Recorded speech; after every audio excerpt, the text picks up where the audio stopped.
सोचिए, क्या क्रिकेट का एक मैच दो देशों के बीच जंग छेड़ सकता है? आज हम यही समझने की कोशिश करेंगे कि कैसे एक खिलाड़ी को लेकर उठा एक छोटा सा विवाद भारत और बांग्लादेश के दशकों पुराने रिश्ते में दरार डाल रहा है। और खबर वाकई चौंकाने वाली है। बांग्लादेश सरकार ने आईपीएल 2026 के प्रसारण पर पूरी तरह से रोक लगा दी है। लेकिन रुकिए, ये सिर्फ एक टीवी बैन नहीं है, ये उससे कहीं ज्यादा है। ये एक बड़ा सियासी दांव है और इसकी जड़ें भाई बहुत गहरी हैं। तो देखिए, ये जो फैसला है ना, ये सिर्फ खेल के बारे में बिल्कुल नहीं है। ये एक तरह से उस क्रिकेट डिप्लोमेसी के खत्म होने का इशारा है जो पता नहीं कितने सालों से भारत और बांग्लादेश को जोड़े हुए थी। सवाल ये उठता है कि आखिर हुआ क्या? ऐसा क्या हो गया कि दोस्ती का ये पुल आज टूटने की कगार पर आ गया है? तो चलिए पता लगाते हैं कि ये सब शुरू कहां से हुआ।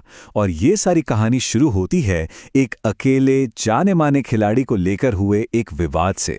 तो ये है मुस्तफिजुर रहमान, बांग्लादेश के स्टार पेसर। देखिए, ये सिर्फ एक खिलाड़ी नहीं है, ये बांग्लादेश की क्रिकेट की उम्मीदों का चेहरा है। और कमाल की बात यह है कि यही चेहरा आज इस पूरे विवाद के सेंटर में है। तो हुआ यूं कि मुस्तफिजुर को आईपीएल में खेलने के लिए अपने बोर्ड से एक नो ऑब्जेक्शन सर्टिफिकेट, जिसे हम एनओसी भी कहते हैं, वो चाहिए था। लेकिन बांग्लादेश क्रिकेट बोर्ड को एक चिंता सता रही थी। उन्हें लगा कि आईपीएल में खेलने से उन पर काम का बोझ मतलब वर्कलोड बहुत बढ़ जाएगा। इसी को वर्कलोड मैनेजमेंट कहते हैं। बस इसी एक बात पर दोनों के बीच बात नहीं बनी और नतीजा, मुस्तफिजुर को आईपीएल से हटना पड़ा। और बस यहीं से मामला और भी ज्यादा उलझ गया। एक तरफ भारत का तर्क था कि भाई ये फैसला तो खिलाड़ी के भले के लिए ही है, ताकि उन पर ज्यादा बोझ ना पड़े। लेकिन दूसरी तरफ बांग्लादेश ने इसे कैसे देखा? उन्होंने इसे अपने सबसे बेहतरीन खिलाड़ी का अपमान माना, एक तरह का भेदभाव समझा। तो देखिए, घटना एक ही थी, लेकिन उसको देखने के नजरिए दो बिल्कुल अलग अलग। अब बात सिर्फ आईपीएल तक ही नहीं रुकी। देखते ही देखते इस विवाद ने एक बहुत ही खतरनाक मोड़ ले लिया और अब ये इंटरनेशनल क्रिकेट को भी अपनी चपेट में ले रहा है। ये बिल्कुल एक डोमिनो इफेक्ट जैसा था। आप जानते हैं ना, एक गिरा तो सब गिरे। सबसे पहले हुआ मुस्तफिजुर विवाद, फिर उसकी जवाबी कार्रवाई में लगा आईपीएल प्रसारण पर बैन, और अब तो सीधा टी20 वर्ल्ड कप भी खतरे में आ गया है। जी हां, ये मामला बहुत ज्यादा गंभीर हो चुका है। बांग्लादेश ने एकदम साफ साफ संकेत दिए हैं कि हो सकता है वो आने वाले टी20 वर्ल्ड कप के लिए अपनी टीम भारत भेजे ही ना।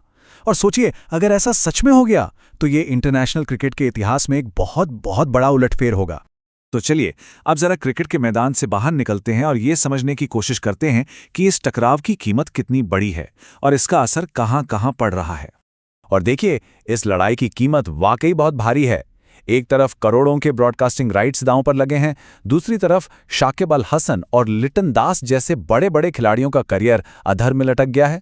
लेकिन इन सबसे बड़ा नुकसान वो हो रहा है दो पड़ोसी देशों के आपसी रिश्ते को। तो अगर पूरी कहानी को संक्षेप में समझें तो मुस्तफिजुर विवाद ने एक चिंगारी लगाई, आईपीएल बैन ने उस आग में घी का काम किया और अब वर्ल्ड कप की पूरी इमारत पर ही खतरा मंडरा रहा है। और इस सब के बीच बीसीसीआई की जो चुप्पी है वो इस मामले को और भी ज्यादा रहस्यमयी बना रही है। तो अब सबसे बड़ा सवाल यही है कि यहां से आगे क्या? क्रिकेट का भविष्य अब किस तरफ जाएगा? चलिए जरा ये भी देख लेते हैं कि एक्सपर्ट्स का इस बारे में क्या सोचना है। जो स्पोर्ट्स एनालिस्ट हैं, उनका मानना है कि ये सिचुएशन पूरी तरह से ईंट का जवाब पत्थर से वाली बन चुकी है। मतलब एक तरफ तो खिलाड़ियों के वर्कलोड मैनेजमेंट और उनकी भलाई के तर्क दिए जा रहे हैं, लेकिन दूसरी तरफ राष्ट्रीय भावनाएं हैं जो ऐसा लग रहा है कि हर तर्क पर भारी पड़ रही हैं। और ये एक बात है जो शायद इस पूरी स्थिति को सबसे अच्छे से बयां करती है कि जब खेल मैदान से निकलकर मंत्रालयों की फाइलों में उलझ जाता है ना, तो जीत किसी की नहीं होती। हारता है तो सिर्फ क्रिकेट का फैन, क्रिकेट का प्रेमी। तो सवाल आखिर में वहीं आकर रुक जाता है कि जब बोर्ड और सरकारें इस तरह आपस में टकराती हैं तो असली हार किसकी होती है? शायद इस लड़ाई की सबसे बड़ी कीमत खेल और उसके चाहने वालों को ही चुकानी पड़ती है।